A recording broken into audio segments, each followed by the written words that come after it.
The wives had proven their strength time and time again, but now it was your turn to show just how far you'd come, how much you were willing to fight for the truth, for Arcus's legacy, and for the galaxy's future.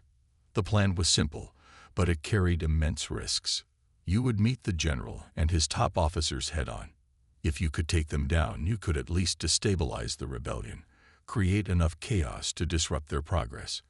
But the cost would be high, and the rebellion's forces were ready for a fight. They weren't going to back down. "I can feel them," Nira said, her voice crackling through the comms. "They're closing in. We don't have much time." Lyra's voice followed, more tense than usual. "We're not going to let them win. But we need to stick together. One misstep, and everything's over." "We know the stakes," you replied, your voice steady. "We finish this now, or we lose everything." The silence that followed was almost suffocating. Every word, every decision felt like it could make or break the entire mission. But you knew deep down that there was no turning back. This was it, the final stand. You made your way through the corridors, your footsteps heavy but determined. You could already hear the sounds of the rebellion's forces advancing. Their footsteps echoed, growing louder as you approached the heart of their operation. "Get ready," you whispered to yourself. "This is it." The doors ahead of you slid open, revealing a large, dimly lit room. In the center of the room stood the general, flanked by his most trusted soldiers. The air was thick with tension, as if everyone knew what was about to happen. The general's eyes locked onto yours, his expression smug and filled with arrogance. "You're too late," the general said, his voice dripping with condescension. "You cannot stop us. We have already won." "You think you've won?" You shot back, your voice low but filled with defiance. "You've killed Arcus. You've tried to tear everything apart, but you'll never take away his legacy.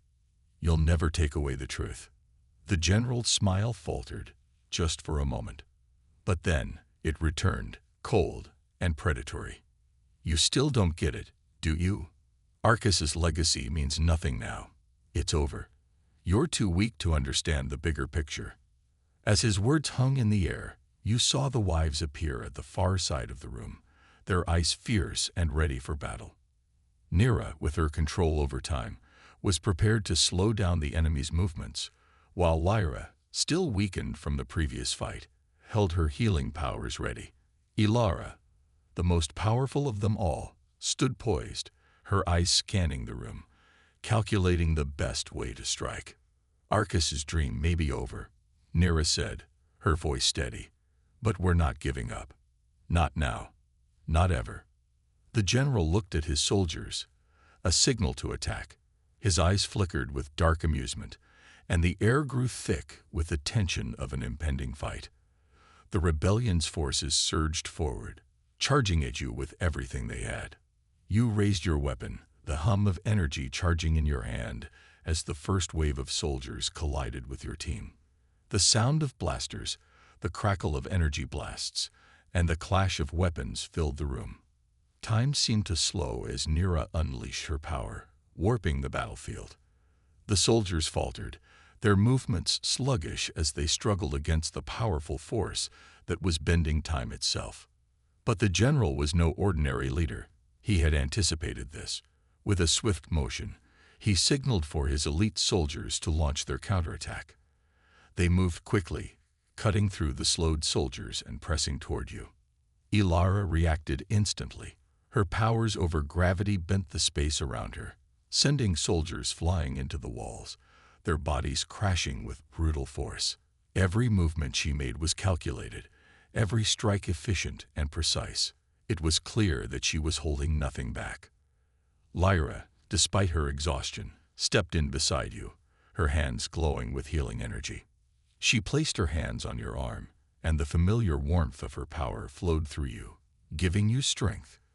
You felt the pain in your muscles ease, the exhaustion lifting just enough to keep you fighting.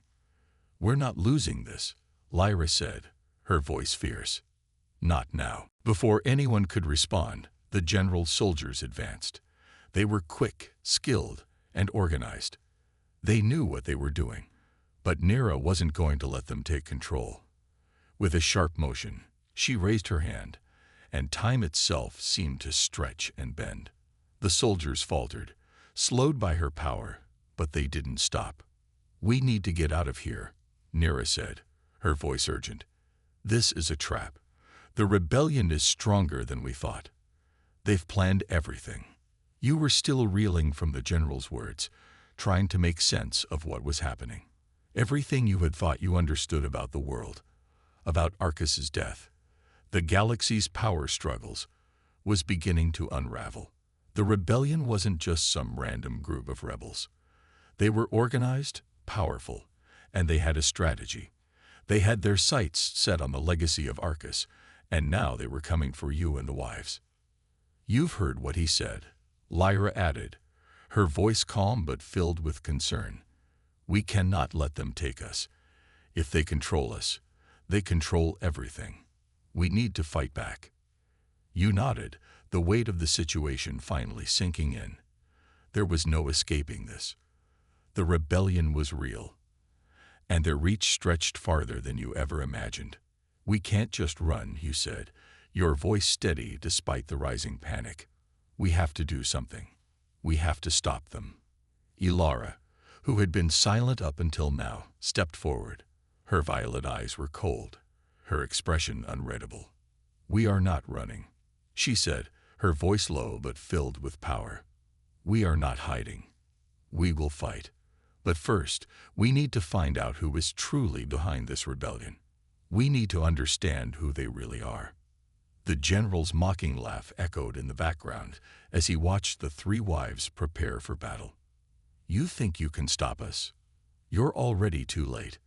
Without warning, the ground beneath your feet began to shake. The doors burst open, and more soldiers flooded the room, their weapons drawn and their faces masked. The rebellion wasn't just a threat on the horizon anymore. It was here, and it was here to stay.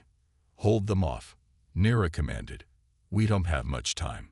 The battle erupted almost immediately. Nera's power twisted the fabric of time, slowing down the soldiers and giving you just enough time to think. But it wasn't enough. The rebellion's forces were relentless. They had trained for this, planned for this. You could see it in their movements, their precision. They weren't just soldiers. They were warriors with a purpose.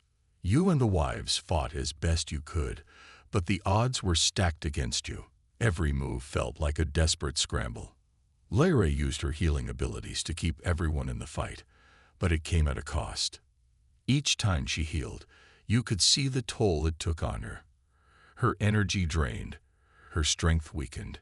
But still, she kept going, because that was what needed to be done. Ilara's gravity manipulation was a force to be reckoned with. She used the environment around her to her advantage, crushing soldiers beneath massive rocks or sending them flying with a simple gesture. But you could see the strain on her face. The more she pushed, the harder it was to control the power. And as the battle raged on, it became clear that you couldn't keep this up forever. The general watched with amusement, his arms crossed as he observed the chaos. "You're wasting your time," he called out. "You can't fight us. We are everywhere. The rebellion's reach is far greater than you think." His words struck you like a hammer. Everywhere. How could that be possible? How could the rebellion have such control, such power? You thought of Arcus, his empire, his generals, his followers. Had they all been secretly working against him, waiting for the right moment to strike? The answer came to you in a flash of clarity. The rebellion wasn't just a group of outcasts. It was a network, a web of influence that stretched across the galaxy. And you had no idea who you could trust anymore. As the battle continued to rage, you realized something important. This wasn't just about surviving. It was about uncovering the truth. The truth behind the rebellion, the truth behind Arcus's death, and the truth about the forces that had been pulling the strings all along. "We can't keep fighting like this," you said, your voice rising above the noise of the battle. "We need to find out who's really in charge. We need to understand who we're up against. You felt a twinge of guilt, as though you were about to drag these powerful beings into a dangerous world that they didn't deserve. But before you could speak, Ilara, the quietest of the three, finally broke her silence. She had been standing apart from the others, her violet eyes fixed on you, with an intensity that made you feel as though she could see right through you. "Time and healing may be useful," she said coolly, "but in the end, it is strategy that will win this war. I am a tactician. My ability to manipulate gravity gives me control over the battlefield. I can make objects, people, even entire landscapes move as I wish, creating an advantage in combat. But be warned, this power is not for the faint of heart. The strength required to control gravity takes a toll on the user. The more I push it, the more I risk breaking the laws of nature itself." Her voice was calm, but there was a dangerous edge to it, one that made you feel both intimidated and awestruck. You realized then that these women were not just warriors in a war. They were powerful forces of nature, each with a gift that could reshape the very fabric of reality. As the three of them spoke, you began to understand a bit more about the strange bond that connected them to you. They were not just following Arcus's orders. They had their own personalities, their own motivations, and their own desires. But despite the differences in their powers, they all had one thing in common. They were loyal to the legacy of Arcus, their late husband, and they felt bound by that loyalty. But the more you heard, the more it became clear that loyalty was not the same as obedience. These women were not subservient. They were powerful, and each of them had their own way of looking at the world. They might have been bound to you by the pact, but that didn't mean they would simply follow your orders without question. Lyra stepped closer, her expression softening. "I can see the fear in your eyes. But you must understand, we did not choose this path. Arcus's death was not something we could control. We were forced into this, and now we are bound to you." She paused, her eyes searching yours. "We will protect you, but you must prove yourself worthy of our trust. You must show us that you can lead, not just with your strength, but with your mind, your heart." You felt a strange sense of responsibility wash over you. These women, who had once been part of an empire, were now depending on you. The weight of their expectations was heavy, but somehow you knew there was no turning back. You had to rise to the occasion, not just for your own sake, but for theirs as well. "I don't know if I'm ready," you admitted, your voice filled with uncertainty. "This is all so overwhelming. I'm just a human. I don't have the powers you do. I don't know how to fight, how to lead, how to—" Nira interrupted you, her voice firm. "That's exactly why we're here. We didn't choose this, but we will teach you. We will show you how to wield your new responsibilities, how to fight, how to survive. You are not alone in this, human." Ilara stepped forward then, her expression unreadable. "We may not have chosen you, but now that we are bound to you, we will follow you, if you prove yourself worthy. We will train you, teach you how to use what Arcus has left behind.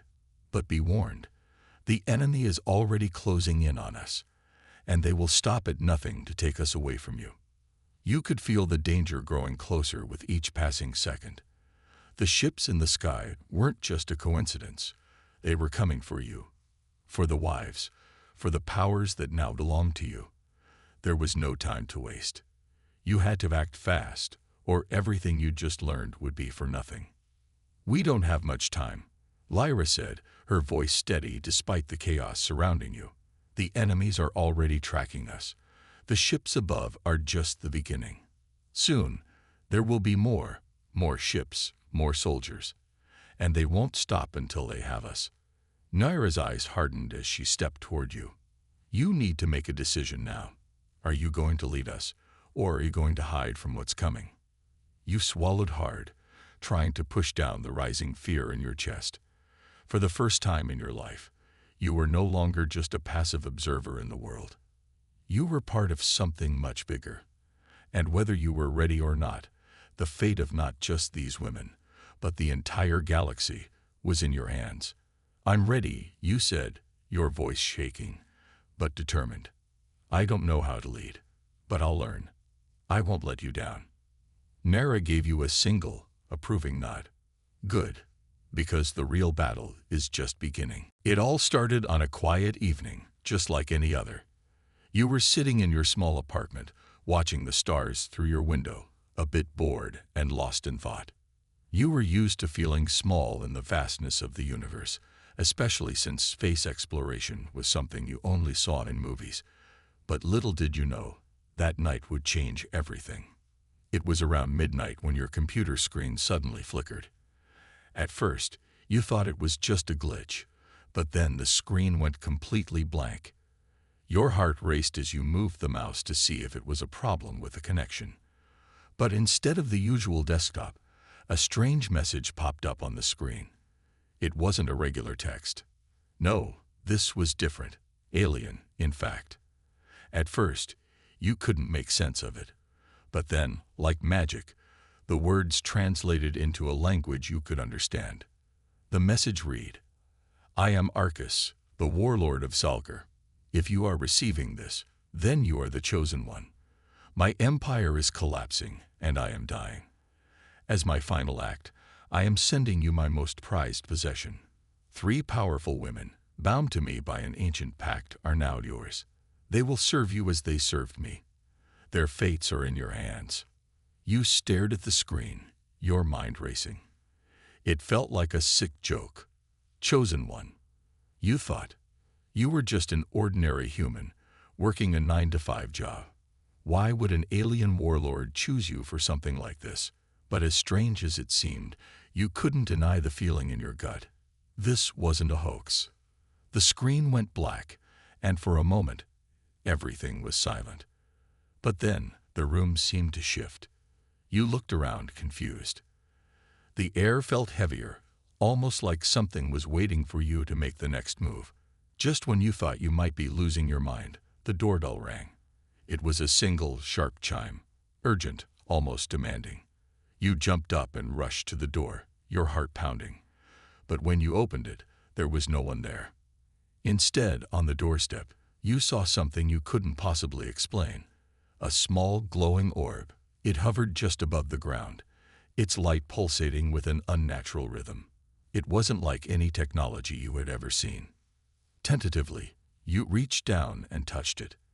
The moment your fingers made contact, the orb dissolved into thin air, leaving behind a strange, shimmering light that seemed to swirl around you. Suddenly, before you could react, a loud whoosh echoed through the room. The sound was deafening, and you instinctively shielded your eyes. When the noise stopped and the light faded, you found yourself standing in the middle of an unfamiliar place. Gone was the apartment, replaced by a grand alien landscape. Towering structures of metal and glass stretched toward the sky, their shapes unlike anything on Earth. The air smelled different, clean, but tinged with a faint metallic taste. In front of you stood 3 women. At first glance, they looked human, but the longer you looked, the more you realized they weren't. They were stunning, each in their own way, with an otherworldly glow about them. They stared at you, their eyes intense and calculating. The first woman, Nira, had jet black hair that seemed to shimmer with starlight. Her eyes glowed with a golden hue, and she stood tall and proud, radiating strength. The second woman, Lyra, had long silver hair that cascaded down her back like liquid mercury. Her eyes were deep, almost hypnotic, and her calm demeanor gave off an aura of wisdom. But it was her presence that made your heart race.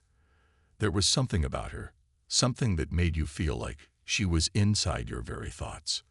The third, Ilara, had short, platinum blonde hair, and her eyes were a striking shade of violet.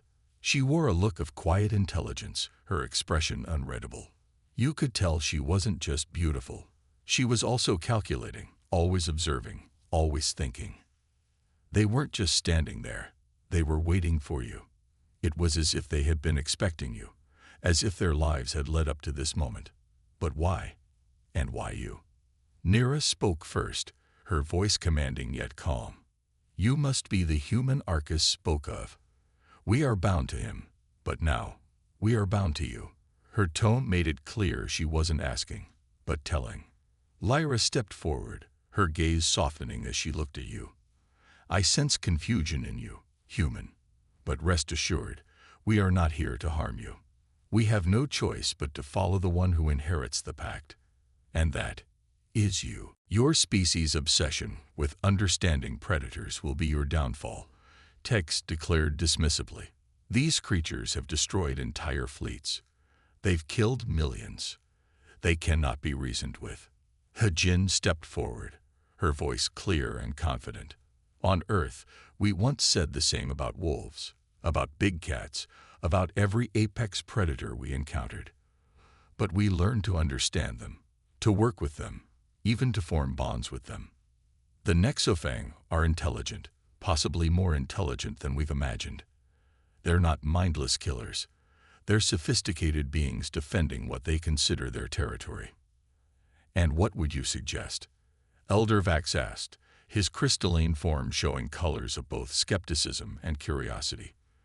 "That we try to befriend these creatures." "We suggest," Sunmay answered, "that we try to communicate with them, to understand their needs and behaviors.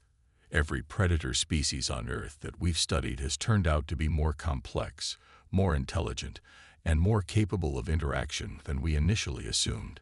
As the council debated, Hajin and Sunmay knew they had planted a seed of possibility.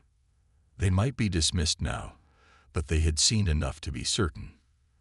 The Nexofang were not the mindless monsters everyone believed them to be. They were something far more interesting, a species waiting to be understood. Looking at their data one last time before leaving the chamber, both scientists knew they were right. And soon, they would have a chance to prove it. Though neither of them could have predicted just how close that chance was, or how it would change the galaxy forever. The emergency alerts blared through every communication channel in the sector. Starbase 7, one of the largest and most well-defended stations in Council space, was under attack. A Nexofang had appeared seemingly out of nowhere, tearing through the outer defense rings as if they were made of paper. In the observation room of a nearby science vessel, Dr. Hae-Jin Park and Dr. Sunmin Lee watched the destruction unfold with intense focus. Unlike the panicked crews around them, they saw something different in the Nexofang's behavior. "Look at the pattern," Hae-Jin pointed to the display. "It's not going for the critical systems. It's systematically taking out the weapons first. This isn't random destruction." Sun Li nodded, her fingers flying over the control panel. "The energy readings from its scales, they're matching the frequencies we identified in our research. This is a territorial display." Without hesitation, Hae-Jin opened a channel to the emergency council session. "This is Dr. Park. Dr. Lee and I request permission to approach the Nexofang in a research shuttle. We believe we can establish communication." The silence that followed was deafening. Finally, Elder Vax's voice crackled through. "You cannot be serious. That creature has already destroyed half the station's defenses." "Exactly," Sun Mai cut in. "Half the defenses, but no civilian casualties yet. It's showing restraint. This proves our theories about their intelligence." The council debated frantically as more of Starbase 7's defenses crumbled. With no other options remaining, they finally gave their desperate approval. Minutes later, Hajin and Sunmai boarded their small research shuttle. The vessel, barely larger than an escape pod, had been modified with their experimental communication equipment. As they launched from the science ship, both women felt the weight of billions of watching eyes. Every surviving camera on Starbase 7 and nearby vessels was broadcasting their attempt. Starting the approach, Sunmai announced, her voice steady despite the circumstances. "Beginning transmission of the frequency pattern we recorded from their non-aggressive encounters." The shuttle moved slowly toward the massive creature. Up close, the Nexofang was even more impressive than in recordings. Its body stretched over a kilometer in length, covered in crystalline scales that shifted colors like an aurora. Multiple rows of eyes, each larger than their shuttle, glowed with an inner fire. "By all logical standards, we should be terrified right now," Hejin remarked, checking their instruments. But look at its posture. It's curious. The Nexofang had stopped its attack on the station. All of its eyes were now focused on their tiny vessel. The creature's scales rippled with changing patterns, creating waves of light that seemed to flow across its massive form. Broadcasting second sequence, Sunmai reported. Their shuttle was emitting carefully calculated frequencies designed to mimic the Nexofang's own communication patterns. The creature's response was immediate. It moved closer, its movement somehow graceful despite its enormous size. One massive eye drew level with their viewport, larger than the shuttle itself. Inside that eye, they could see complex patterns of light and color swirling. "It's beautiful," Hejin whispered, maintaining eye contact with the cosmic predator. She activated the next phase of their plan, slowly raising the shuttle's external lights in a pattern they had derived from studying Nexofang interactions. The creature's scales shifted to match their pattern. Then, to everyone's amazement, it began creating its own sequence of colors and lights, waiting as if expecting a response. "It's not just intelligent," Sunmai breathed, recording everything. "It's trying to teach us its language." For the next hour, as the galaxy watched in stunned silence, the tiny human shuttle and the massive Nexofang engaged in an intricate dance of light and energy. Each exchange brought new patterns, new understanding. "We're receiving similar signals from space," Hejin reported excitedly. "Other Nexofang are responding. They're all connected, just like we theorized." The creature moved even closer, now completely surrounding their shuttle with its massive body. Instead of fear, both scientists felt a profound sense of privilege. They were witnessing something unprecedented. First contact with a species everyone else had written off as mindless destroyers. "Adjusting our pattern to include the emotional resonance frequencies," Sunmai announced. The shuttle's lights shifted to a warmer spectrum, mimicking the patterns they'd observed during peaceful Nexofang interactions.